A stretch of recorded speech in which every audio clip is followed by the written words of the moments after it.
नमस्कार, जय हिंद, जय भारत, जय श्री कृष्ण। বাগেশ্বর ধাম বাবার মানে পণ্ডিত ধীরেন্দ্রকৃষ্ণ শাস্ত্রীর ১০ থেকে ১২ তারিখ অবধি, ১০ই অক্টোবর থেকে ১২ অক্টোবর অবধি হনুমান কথা হওয়ার কথা ছিল আমাদের কলকাতাতে। কিন্তু আল্টিমেটলি সেটা হচ্ছে না। পারমিশন ডিনাই করে দেওয়া হয়েছে কলকাতা পুলিশের তরফ থেকে বা কলকাতার প্রশাসনের তরফ থেকে। উনি আহ উনার যে অফিসিয়াল YouTube হ্যান্ডেল বাগেশ্বর ধাম সরকার, তো উনি আজ থেকে প্রায় ৬ দিন আগে কথার মাধ্যমে মানে উনি মনে হয় রায়পুরে ছত্তিশগড়ে কোনো কথাতে ছিলেন। তো উনি ওই সময় এই ব্যাপারে জানিয়েছেন এবং অফিসিয়ালি স্টেটমেন্ট দিয়েছেন। উনি কি বলেছেন শুনুন একবার। उपद्रव है कई प्रदेशों में। अभी हमको पश्चिम बंगाल जाना था, दीदी ने हमको मना कर दिया। समझ गए हम किसकी बात कर रहे हैं? नाम नहीं लेना चाहिए। लो, परमिशन ही कैंसिल हो गई। दूसरी जगह परमिशन नहीं मिल रही, जहां थी वहां पानी भर गया।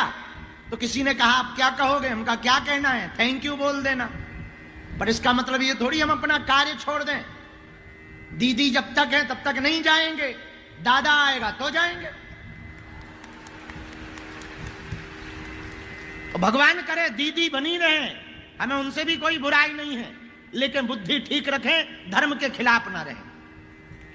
हम किसी भी राजनीति के पक्ष में नहीं है, न राजनीति के विरोध में है। हम सनातन के पक्ष में हैं और हिंदुत्व के पक्ष में थे और रहेंगे।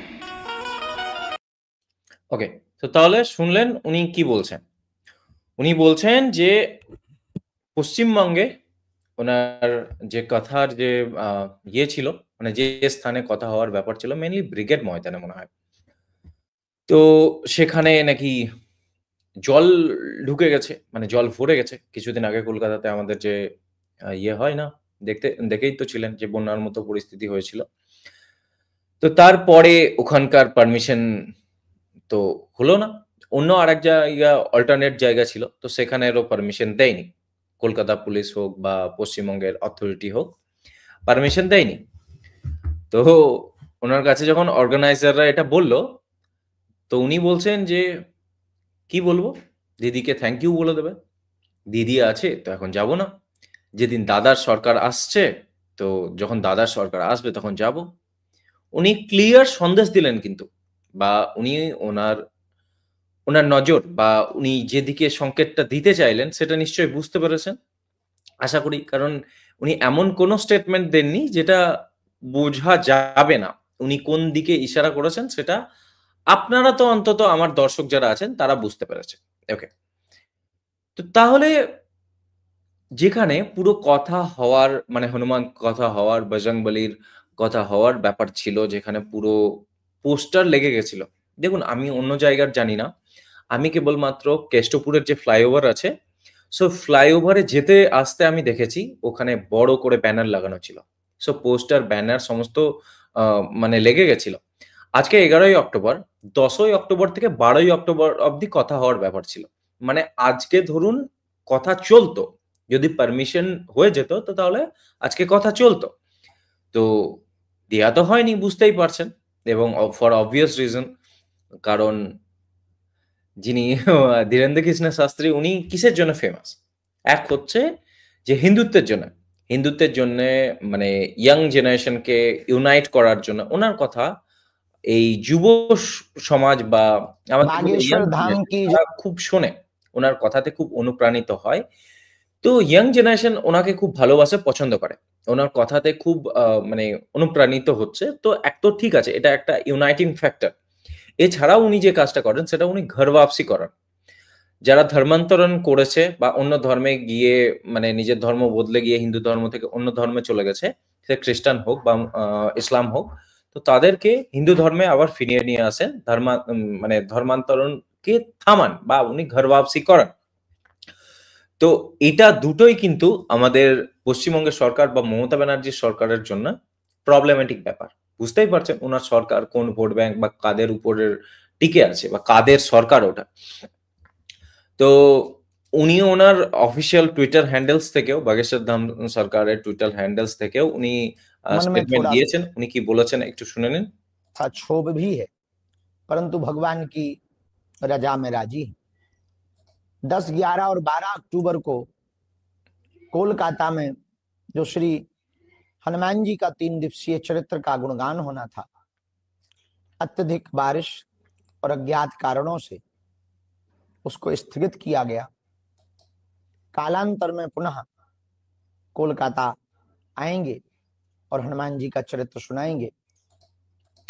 ওকে, তো উনি জলের কথা তো বললেন যে জল ঢোকার কারণের একটা কথা বললেন, তাছাড়া উনি আরো একটা কথা বললেন, বুঝতে পারছেন তো, যে অজ্ঞাত কারণের জন্য, কোন কারণ সেটা জানা যায়নি, যে জন্য পারমিশন ডিনাই করে দেওয়া হয়েছে। তো উনি যেটা বলছেন সেটা আমরা খুব ভালোভাবে জানি, ঠিক আছে? আমরা পশ্চিমবঙ্গের মানে মানুষজন খুব ভালোভাবে জানি, যারা মেনলি হিন্দুত্ববাদী মানুষজন, যারা তারা খুব ভালোভাবে বোঝে জিনিসটা, যে কি অজ্ঞাত কারণটা কি। অজ্ঞাত কারণ হচ্ছে যে ওনার যে স্পেশাল ভোট ব্যাংক আছে বা যাদের ভরসাতে ওনার সরকার চলে, তারা কিন্তু এতে বড় খাপ্পা হবে। এবং এই মুহূর্তে আমাদের কলকাতাতে ওনাদেরই একটা প্রাধান্য চলে। তো উনি ক্লিয়ারলি বলে দিয়েছেন, দিদিনের রৌকি কথা, মানে দিদি কথা থামিয়েছে, দিদি কথা করতে দেয়নি। কথা বলতে হনুমান কথার কথা বলা হচ্ছে এখানে। दीदी ने रोकी कथा दादा के आने पर जाएंगे।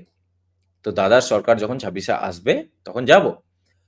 তো তাহলে তাহলে বুঝতেই পারছেন যে এই জিনিসটা খুব ক্লিয়ার, উনি চাপে আছেন। বাগেশ্বর ধাম বাবা বাগেশ্বর ধাম সরকার বা ধীরেন্দ্র কৃষ্ণ শাস্ত্রী যদি আসে, তো তাহলে উনি পশ্চিমবঙ্গের যুব সমাজ বা যারা ইয়াং জেনারেশন, তাদের মধ্যে হিন্দুত্বের ভাবনা বা হিন্দুকে ইউনাইট করার জন্য একটা ইউনিফাইং ফ্যাক্টর হিসেবে কাজ করবে। এটা হলো মেন ব্যাপার, যেটা বিজেপির ক্ষেত্রে ভোট ব্যাংক কনসলিডেট হবে, ঠিক আছে? উনি সেটা চান না। পশ্চিমবঙ্গের যুব সমাজ যে হিন্দুত্বের দিকে যাক, সেটা তো ওনার লক্ষ্য না। বুঝতেই পারছেন ওনার লক্ষ্য কি। সো এনার জন্য প্রবলেম। তো উনি পারমিশন দেননি, ঠিক আছে। উনি একবার পারমিশন দেবেন না, দুবার পারমিশন দেবেন না, কিন্তু উনি তো চিরস্থায়ী নন না, এমন তো কেউ নেই না। আলেকজান্ডারও, তারও পতন হয়েছিল। তো উনি যদি ভাবছেন, বা উনি যাদেরকে পতন ঘটিয়ে ক্ষমতায় এসেছেন 34 বছরের বাম শাসন, উনি তাদেরকেও বলেছিলেন এই কথা, যে হয়তো সিপিএম সিপিআই বা বামপন্থীরা মনে করেছে যে ওদের কোনোদিন পতন হবে না, তো পতন হয়েছে এবং উনিই ঘটিয়েছেন সেই পতন। তারপর হয়তো উনি ভুলে যাচ্ছেন যে উনি সবসময় থাকবেন না এই পদে, এবং ওনার কি বলবো, সময় তো ঘনিয়ে এসছে। সো কথা তো হবে, সে এবছর অক্টোবরে হোক আর পরের বছর অক্টোবর হবে। এবছর পুজো উনি কাটিয়ে নিয়েছেন, সিএম হিসাবে ওনার লাস্ট পুজো, ঠিক আছে? তো ভগবান বজরংবলীর কৃপায় হয়তো যে মানে ভগবান বজরংবলীর কথা উনি থামালেন, হনুমান কথা উনি থামালেন, হনুমান কথা করতে দিলেন না। আশা করি বজরংবলী এমন কিছু করবেন যাতে পরের বছর ওনার এই কথা আটকানোর জন্য যেন উনিই না থাকেন মুখ্যমন্ত্রীর চেয়ারে। আমরা সেই আশাই করছি।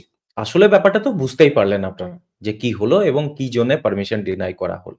এটা এর মধ্যে আর নতুন করে কোনো ব্যাপার-স্যাপার নেই, বা কোনো গুপ্ত কোনো কারণ থাকতে পারে না যে কোন কারণের জন্য ডিনাই করা হয়েছে। বুঝতেই পারছেন? তো ঠিক আছে, এবং এটা আমার অ্যালিগেশন নয়। আমি যেটা বলছি সেটা উনি যেটা বললেন সেটারই আমি রিপিট করছি, বা জাস্ট আমরা এক্সপ্লেইন করলাম বা এটাকে এনালাইজ করলাম। ওকে? এই ভিডিওতে এতটাই। নেক্সট ভিডিওতে দেখা হচ্ছে। ততক্ষণের জন্য জয় হিন্দ, জয় ভারত, জয় শ্রীকৃষ্ণ।